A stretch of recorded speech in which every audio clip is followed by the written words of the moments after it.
Coming up on the Rockbridge Report, the war in Afghanistan hits home in Lexington. The city mourns an elite Special Forces soldier, a fallen hero. The county's emergency operating system faced problems on Thanksgiving. See how officials are working to prevent a future accident. First Lady Melania Trump traveled to Lynchburg to discuss the opioid epidemic throughout the country and answer questions at Liberty University. And later, a look at how Rockbridge County is taking on the newest dairy farming trend. All that and more coming up on the Rockbridge Report. Live from the campus of Washington and Lee University with news from Rockbridge County, this is the Rockbridge Report. Good evening and welcome to the Rockbridge Report. I'm Faith Isbell. And I'm Jack Douglas. A roadside bomb in Afghanistan has killed a Lexington soldier. Army Captain Andrew Patrick Ross of Lexington was killed Tuesday in an attack in the Ghazni province. It was the deadliest attack against U.S. forces in Afghanistan this year.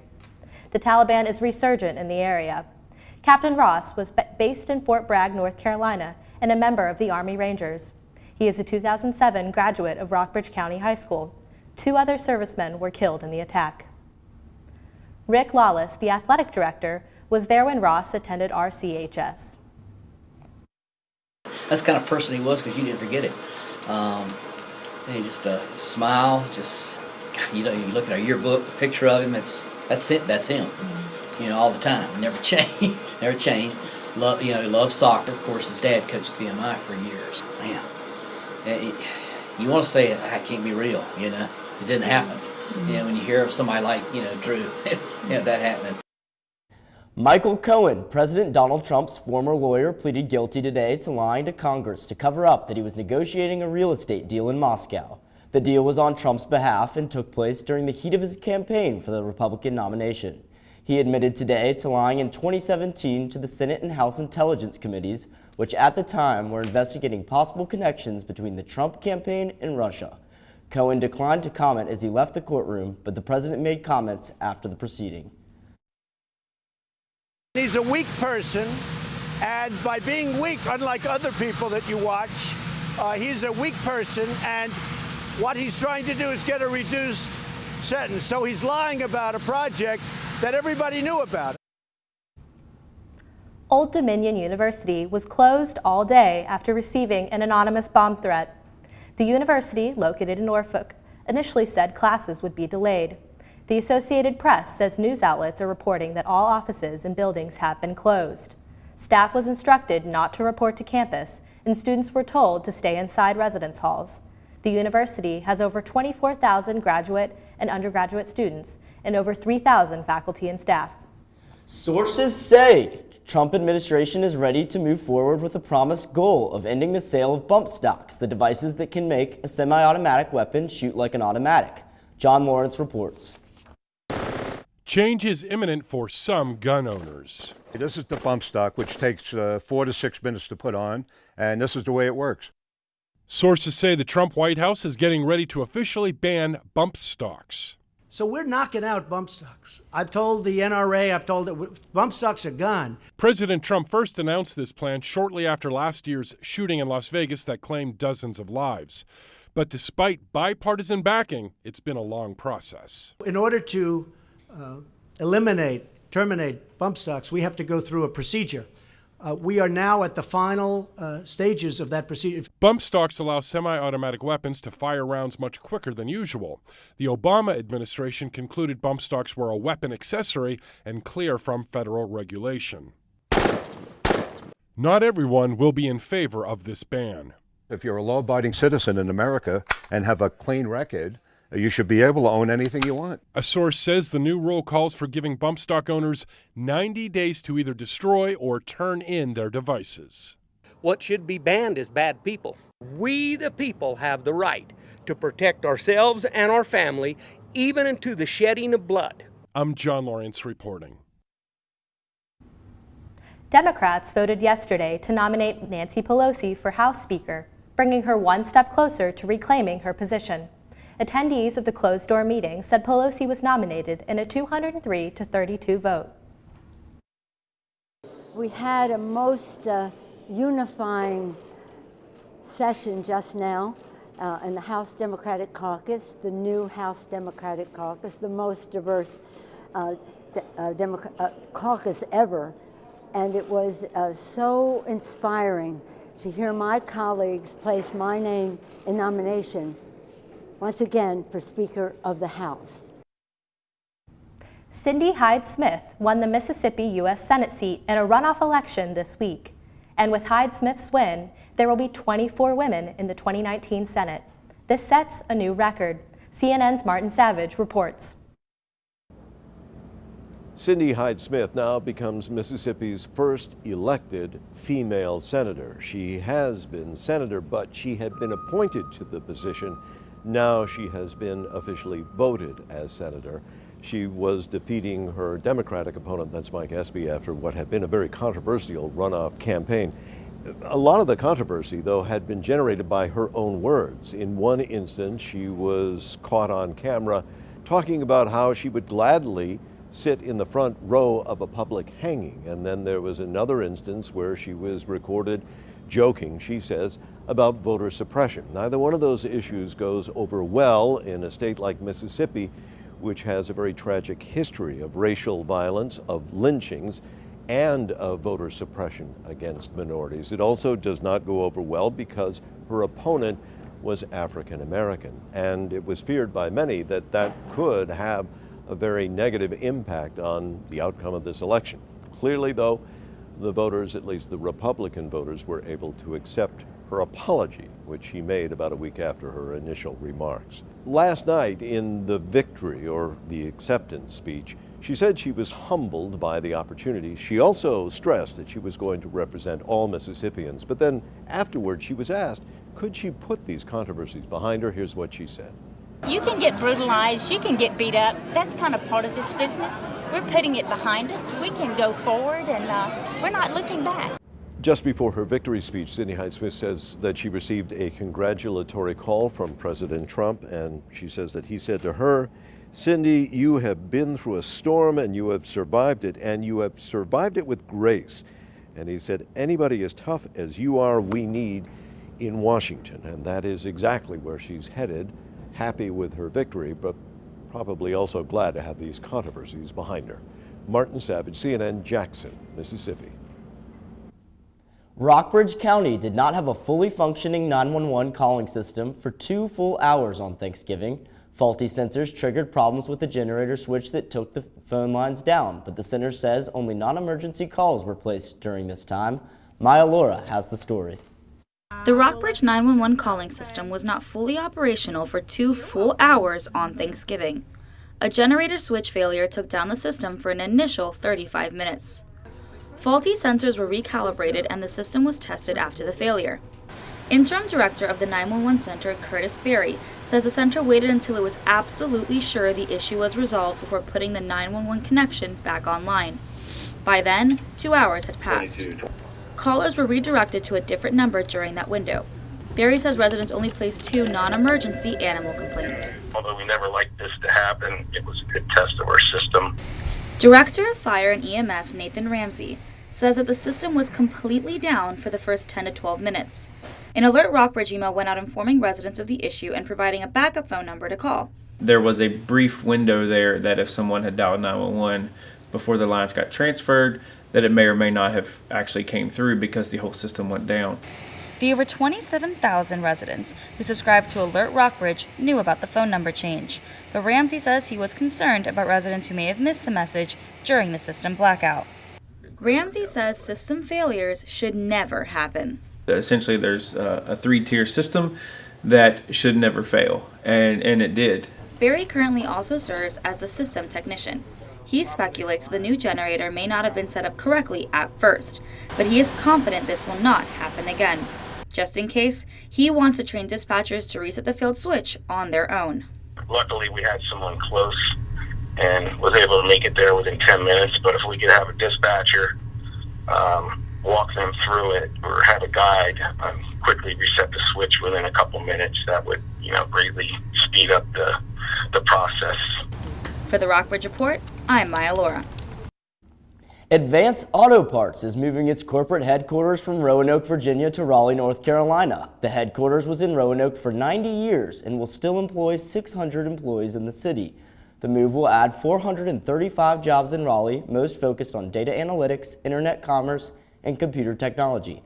The company operates over almost 5,000 stores. Trump canceled his meeting with Russian President Vladimir Putin 2 days before they were scheduled to meet at the G20 summit in Argentina. Russia recently seized 3 Ukrainian vessels and crews, saying Ukraine didn't have permission to pass between Russia's mainland and the Crimean Peninsula. Ukraine said their vessels abided by maritime law. President Trump tweeted, "Based on the fact that the ships and sailors have not been returned to Ukraine from Russia, I have decided it would be best for all parties concerned to cancel my previously scheduled meeting in Argentina with President Vladimir Putin. I look forward to a meaningful summit again as soon as the situation is resolved." Trump was criticized in July for his meeting with Putin in Helsinki. Thousands of Central American migrants are living in tents and hoping to be granted asylum to enter the U.S. Others have given up hope and are returning home. Camila Bernal has the story. This crisis at the border has no end in sight. U.S. officials saying that it's going to take between 5 and 6 weeks to begin processing the migrants that are part of this latest caravan arriving to the U.S. and Mexico border. They say there were already about 200 migrants waiting in Mexico to come into the United States and seek asylum. They will be processed first, and then the 6,000 or so migrants that are part of this caravan will then get processed. The process here at the San Ysidro Port of Entry takes about 2 days per migrant. That puts us well into next year before any of this is resolved. Now, some of those migrants on the Mexican side deciding to go back to their home countries. Federal officials in Mexico trying to convince those migrants, telling them to get on buses and basically deport themselves voluntarily. So some of them choosing to do that, others saying that they're simply wanting to come to the United States. Take a listen to what they said. To President Trump, we ask that he eases the asylum process in the U.S. Everyone has the right to seek asylum in the U.S. There's hunger there. There's suffering. No education or health for children. It's better to be there than to get killed by bullets here. Now, some migrants are wanting to stay in Mexico. They're asking the president-elect to help them find jobs, to help them stay in Mexico. But whether they stay in Mexico or try to come to the United States, this is going to be a very difficult situation for them. And on top of that, we expect about 200 or so more migrants to come and join this line. So it is going to be a long and difficult process for all these migrants hoping to get into the United States. Reporting in San Ysidro, California, I'm Camila Bernal. Now back to you. Coming up on the Rockbridge Report. Slightly warmer temperatures on the way, but how long will that stay? Stick around to find out next on the full forecast. Citizens in Rockbridge County are looking to make healthy lifestyle switches. The Veggie Brigade is coming to town. And later, cities throughout the country are preparing for the holiday season. See how New York is kicking off its celebrations. All this and more on the Rockbridge Report.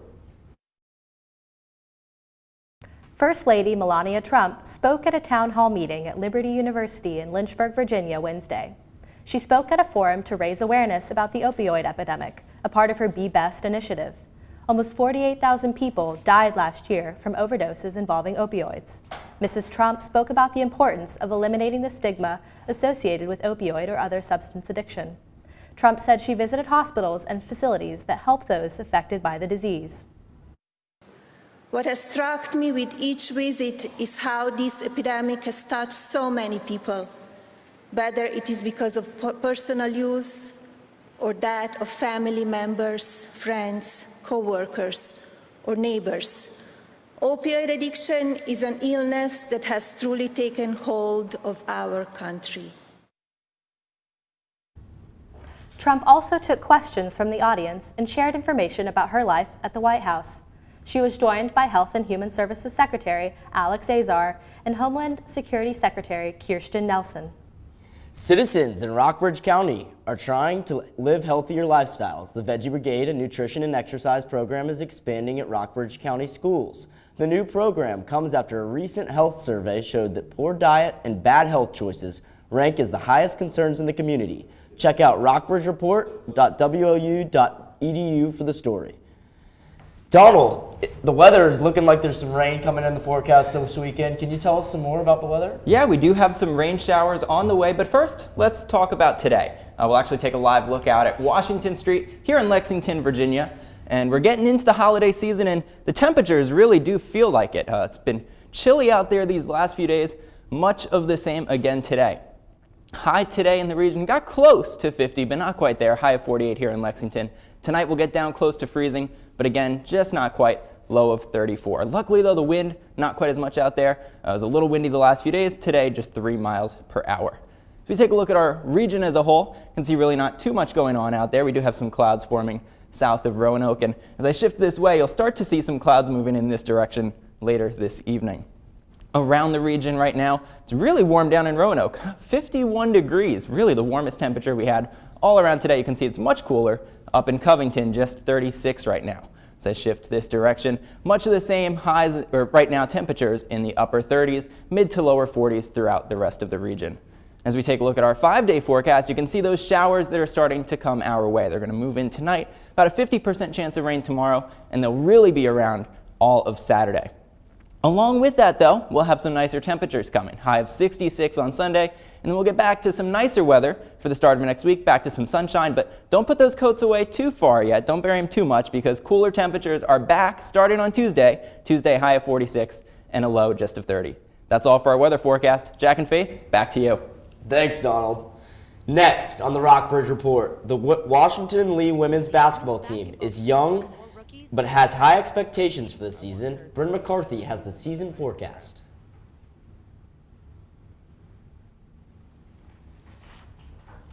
And later, robotic milking machines are making an impact for Rockbridge County farmers. See the latest trend in dairy farming. Sophie, I heard Virginia Tech had quite the game last week.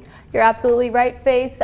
Virginia Tech's football team beat the University of Virginia last Friday, marking the Hokies' 15th straight win over UVA. UVA was favored to win the rivalry game this year, but Tech pulled off a 34-31 overtime victory. The Hokies will host Marshall University this Saturday for their last home game of the season. In high school sports, the Rockbridge County High School boys varsity basketball team defeated Nelson County 57-45 on Wednesday. And on Tuesday, the girls varsity basketball team beat Stanton River 63-52. Both teams have played 2 games so far. The boys have won both while the girls lost their first game. At Washington and Lee, the men's basketball team lost to Randolph-Macon 84-76 on Wednesday. The team currently has a 4-2 record, and their next game is Saturday at Virginia Wesleyan. The Generals women's basketball team fell to Lynchburg 68-60 on Tuesday, giving them a 3-2 record. One senior anchors the team and is surrounded by first years. Bryn McCarthy talked to the players and coach about their expectations for the season. The Washington and Lee women's basketball team has more rookies than veterans. Andy Carandi is the only senior on a team of just 11 players.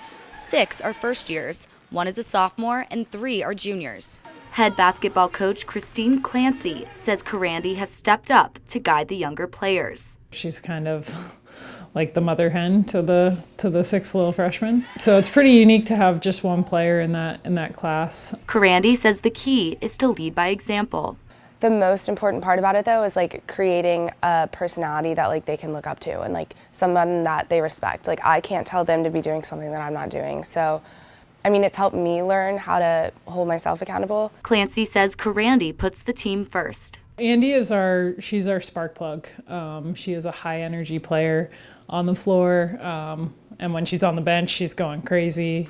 Teammate Taylor Casey says Carandi's commitment is one of her most valuable assets to the team. On the court, she's just so competitive and so dedicated, and just as a senior has that extra desire to do everything as best as she can because this is her last year. Carandi says she's savoring every minute on the court. As a senior, you play differently than everyone else just because it's like your last year. You have this like certain almost desperation that you play with. Carandy remains positive about the team's chances. They think that because we have all these new freshmen and we lost a lot of people that we're like going down in the rankings, so we have a lot to prove, which is really exciting because we're the underdogs. Clancy hopes Carandy conveys a sense of urgency to the team. I just want Andy to be the leader that I know she's capable of being. I want her to end the season without any regrets. The team plays again Saturday, November 17th against Haverford in Lancaster, Pennsylvania. For the Rockbridge Report, I'm Bryn McCarthy. The team will play again this Saturday when they host Emory and Henry College. The Washington and Lee swim team is also hosting an invitational this Saturday and Sunday. That's all for sports. Back to you, Faith and Jack. Thanks, Sophie. We're wishing our Generals athletic teams good luck this weekend. Coming up on the Rockbridge Report, New York is already in the holiday spirit. See how the city came together to celebrate. The newest trend in dairy farming has been successful in Rockbridge County. Robotic milking machines are providing farmers an alternative to manual labor. Grayson Doran, Maddie Gabrowski, and Liza Moore have the story.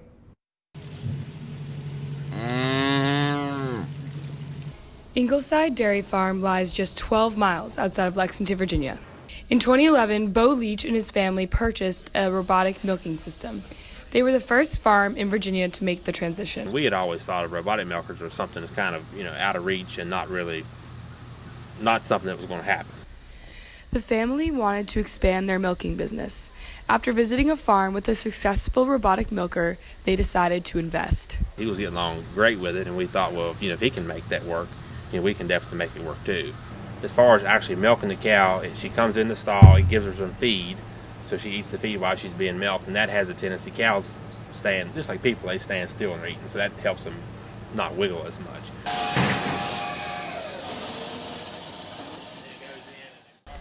The farm originally installed 4 robotic machines, yet after a few successful years, Ingleside added 2 more. And it uses a 3D camera to see where she's standing in the stall, and then it uses a laser to map her teats out and attach the milking unit to her. The Astronaut A4 is produced by a Dutch company called Lely. It has been growing in popularity on both Midwest and East Coast farms. And we've gotten more milk from the cows, so if they're giving more milk, then that means that, conditions are better for them. Bo Leach says the switch was risky and high cost, but the machine's advantages have made it worth it. For the Rockbridge Report, I'm Grayson Duran with Maddie Grabowski and Liza Moore. The holiday season has kicked off throughout the country. President Donald Trump and First Lady Melania Trump participated in the 96th lighting of the National Christmas Tree on Wednesday night. And in New York, the Rockefeller Christmas tree was lit as well. Shirley Chan has the story.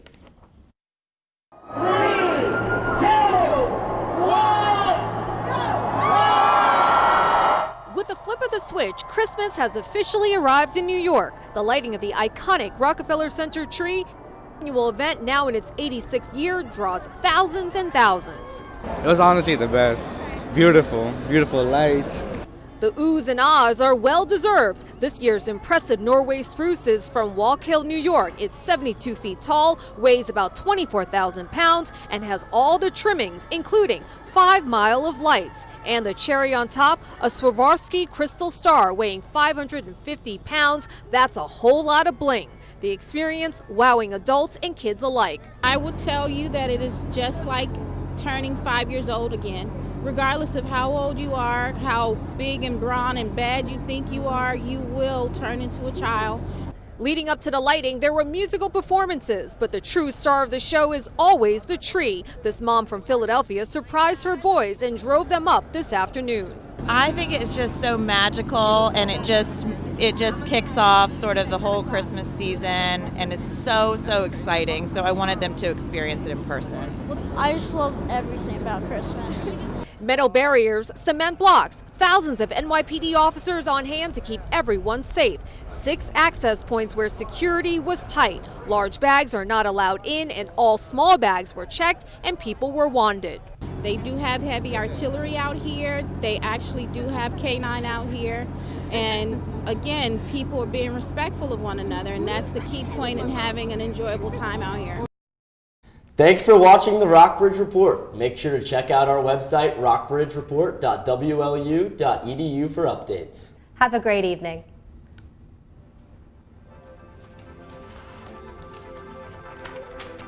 Cool.